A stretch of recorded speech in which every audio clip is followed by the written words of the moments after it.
Hello students, in this video we will discuss about the numerical 1 on the magnetic field due to circular loop. Okay, let me start the numerical.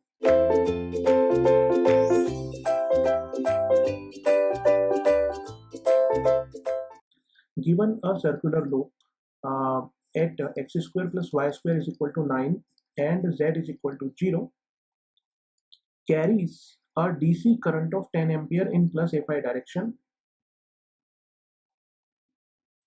It means anti-clockwise direction. Then determine H vector. H vector means magnetic field intensity vector at 0, 0, 4 and 0, 0, minus 4.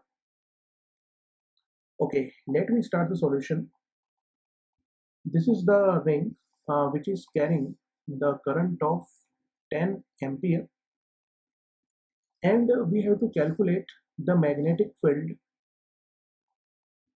at the point 0, 0, 4 and also at the point 0, 0, minus 4. It means this point will be below. This point will be below here, 0, 0, minus 4.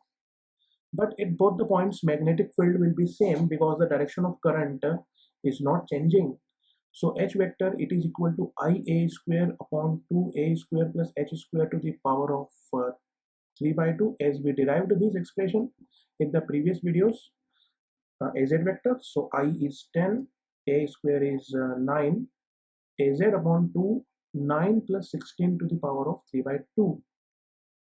So either 0.004 or either 0.00 minus 4, both have the same answer, and the answer is 0.36 Az ampere per meter. So this is our required answer. So thank you for watching the video.